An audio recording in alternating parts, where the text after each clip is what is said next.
Welcome back. Theo here, and in this one we'll be talking about on-page SEO and what little tricks you should know about.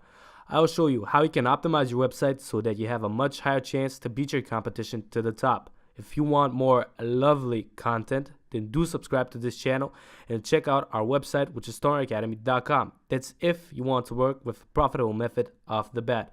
For this video, I'm going to assume that you have already chosen your keywords and that you have already set up your website, which costs $1. Click on the annotations if you don't know how to do these. On to the intro.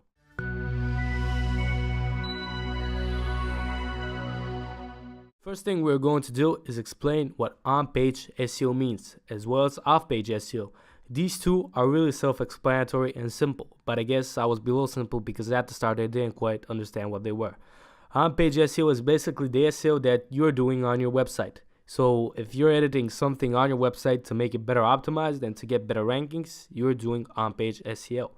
Off-page SEO is when you're doing SEO to your website to get better rankings, but you're doing things that are outside of your website. Basically, you're not touching your website, but you are still doing things like building backlinks so that you can get a better ranking. As you can see in the picture, on-page SEO involves keyword placement, keyword density, description, H1 tags, title tags, and so on. Where for off-page SEO, you'll find things like link building, social media, networking to get better links, and things like that. Some of the things on the picture for off-page SEO are out of date, but no worries. When we'll get to the off-page SEO video, that's when everything will be explained. To configure our on-page SEO, we're going to use plugins. The plugin that I like the most for what we're trying to do is Yoast SEO. And by all means, you can use different plugins. You can use the plugin called All-in-One SEO, but I like Yoast SEO because of the options it offers. Right now, you can see that there are multiple ways in which you can do your on-page SEO using different plugins. And you should strive to do the SEO differently for every website because no website is ever the same, unless you're a copy-paste type of person that makes the same website multiple times. And on a side note, don't do that copy-paste shit because your website is going to get slapped by a penalty and you're not going to rank, which is bad. Right now, we're going to go to my screen where I'm going to explain the on-page SEO process live. Welcome to my screen, and the first thing that we're going to do is get the plugins that we need. I've already installed Yoast SEO, but for those of you that don't know how to do this, I'm going to do it again. Now, I say again because we already have a WordPress video that explains everything you need to know about all of these menus and how you can go about getting the plugins. We're going to go to popular because the SEO plugins really are popular and a lot of people use them. As you can see, for me, it popped up first, Yoast SEO, and I've already have it installed and activated. But if you did want to get it installed and activated, what you need to do, let me find, here it is, all-in-one SEO pack. You would click on install now and activate. And that way you're going to have this plugin. What we're going to do now is optimize our plugin so that it best suits our website. Now, back in the beginning of this plugin, about a year ago, I think when I was using it for SEO reasons, it was a lot more complicated because you had a lot of options that didn't really make that much of a difference, but it did give you the slight edge sometimes. But they have a configuration wizard that we're going to use, which I like because at the end of the day, if you just do 20% of the main things that you should do, not of the main things, but the most important things, you are going to get 80% of the results. Now we're going to go to the configuration wizard where we're going to talk about what you should be doing. First, as you can see, it welcomes you and it makes you sign up for a newsletter, which I'm not going to do. And now it's going to ask us about the environment, about production. Is it like a live site with real traffic? Is it just a site that you're using to test things out, to test the design or things like that? Next, you have the site type, which asks you, is it a blog, web shop, news site, a porn site, anything. Now you have company or person. Are you a company or are you a person? If you are a single person, of course, you can click person. But if you want to be legit, go company. I'm just kidding. Yeah, you just have to pick. If you're doing this solo, of course, just pick person. Social profiles. This is where you're actually going to let Google or the people know which social profile belongs to you. So I definitely recommend, if you don't have a Facebook page, make one. If you don't have a Twitter page, make one. If you don't have a YouTube page, you guessed it. You just leave your URLs here and you're basically done. I don't know who else uses MySpace anymore. But post type visibility. Here you can pick whether you want your post to be visible or hidden, your pages to be visible or hidden, and the media. Media is hidden by default, and I suggest it stays that way because I don't know, I don't want other people to have, when they Google Stoner Academy, I don't want the media to pop up first. So that's why it's hidden, but yet link juice still flows through that media. So if we get a backlink to the media, there's going to be link juice, which is pretty cool. Multiple authors. Are you doing this solo or are you not? I'm not. Google Search Console. This is where you authorize your Google Search Console. This is where you actually tell Google that this website belongs to you, which is good, and it can help you with your rankings a little bit. Title settings. This is where you pick whether you want, when you have a post, when you have a ranking. Let's say you are ranking a page called Making Money Online, and on that page, this is what this setting is allowing you to do. So first thing that pops up is the website name. And then when you do want to have your post or your page, it's asking you, do you want it to be done with a dash like this and the post name here? Or you want it done with a dot, or you want it done with a vertical column or anything like that. And that's pretty much it about the title settings, and that's pretty much it about the general things you should take care of when configuring your Yoast SEO. Now we're going to go back to the WordPress dashboard, where I'm going to explain what you should do to the actual article and things you should look out for, tips, tricks, things like that, the minutia.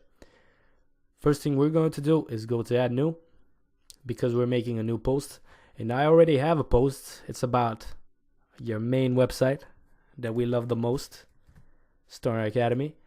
And what we're going to do now is I'm going to tell you about some tips that you should look out for. What's good about Yoast SEO, it tells us if it's readable, and it's good, it's readable.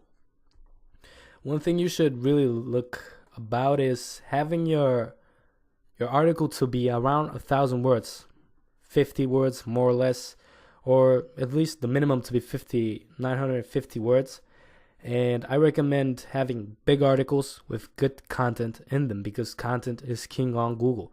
I've seen people with really bad backlinks, but they still made it because their content is amazing. And even if your content is amazing, you'll be getting backlinks, because that's just how the internet works. So definitely try to make good content. And what I recommend when you do have an article, do have at least one outbound link to an authoritative website. I here have Wikipedia, and I have another outbound link, which is this one, to Stoner Academy.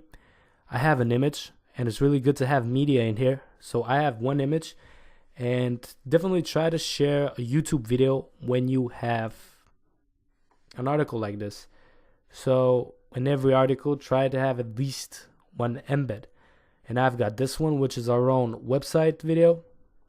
And what you can do now is change the alternative text to the image. Or before I do that, so that doesn't make you confused, I'm going to do some other things. First thing that we want to do is give our article a keyword. A keyword so that Google knows what this website is about. And we're going to use Make Money Online. So, how to make money online with Stoner Academy. Now the permalink is going to pop up, hopefully, yes. And what this is basically the URL of your article, but what we're going to do is make it different, and I'm gonna tell you why. So, make money from home with Stoner Academy. Now this is what I want to explain to you about what you should do with the keywords. Make money online. Let's say that we're trying to rank specifically for this keyword, make money online. And it's really good practice to have it either in your title, your permalink, or your meta description. And to have this exact keyword, at least if you have a 1,000-word article, around 3 times, 4 times, maybe 5 times, but more than that, it's not good. The reason for that is because Google might slap you for over optimization. And over optimization means you have the keyword too many times. You're basically stuffing the keyword, and which is bad because you're forcing yourself to be ranked for that keyword. And Google likes to have normal things happening on the website, and normal means to have it around 4 times, like I said, 3 times the exact keyword. But what you can do else is have a similar keyword to it. It doesn't have to be the exact match. So make money from home with Stoner Academy. How to make money online. It's something that's really close. And I have this keyword multiple times in my article. I think I have it at the outbound link. Here's a similar keyword. I have it at the bottom here somewhere. Yeah, make money online. And we're gonna give our image an alternative text. And this is what SEOs do most of the time. And what I'm gonna do is write in make money from home with Stoner Academy. And that's what you're going to do with the keywords. You can place them at the headings. And as I said, I don't want to over optimize this website. But what you can do is not have the keyword in the permalink maybe, but have it in the heading. As like I said, I have a similar keyword to it. Now what we're going to do is go down to the Yoast SEO plugin. And at the bottom of the page here, you're going to see it. Now we're going to edit this snippet. And this is showing us what our post is going to look like if it ranks, what it shows to the people on Google. So as you can see, you have this template, which first gives us the title of the post. If there's a page, there's gonna be the name of the page, but there isn't. Then there's the separator, which we selected to be this dash, and then site name. What you can do here is change it from here. So I can change it to how to make money online with Stoner Academy. This is the slug. And now we can change the meta description. Most people usually change this to where you're going to leave something suspenseful. Like you're going to add your keyword in here. Like let's say something similar to our keyword, work from home online. And then blah, blah, blah, blah, blah.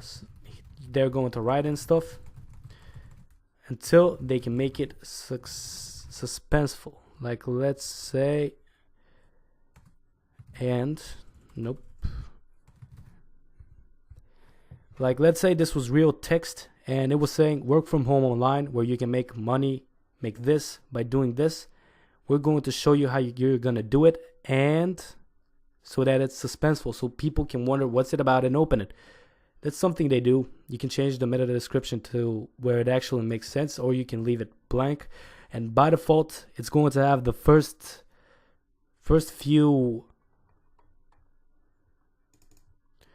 paragraph and first few sentences as much as it can cover. And what we're going to do now is add in our focus keyword, which is make money online, so that it can tell us what we're doing right and what we're doing wrong. It says SEO okay, but don't worry about this because we know that we did the right things. We know that we have an outbound link to authoritative website. We know that we have a YouTube embed. We know that we have our keyword in multiple spots, and we don't have the site over optimized, which is really good. We have a good article right here with around 1,000 words, and that is pretty much it about on-page SEO. It's not that complicated, and anything else that you can do about on-page SEO, it's more advanced, and this is what's going to help you rank in the long run. So basically do this and you're good to go. That is pretty much it about on-page SEO. All you should do is follow what is told in that live screen video and follow the 80-20 rule, and you're going to get good results. Just have trust in the process. Do like it was said. And in the next video, we're going to take care of link building and how to actually make money using SEO. So probably see you in the next video.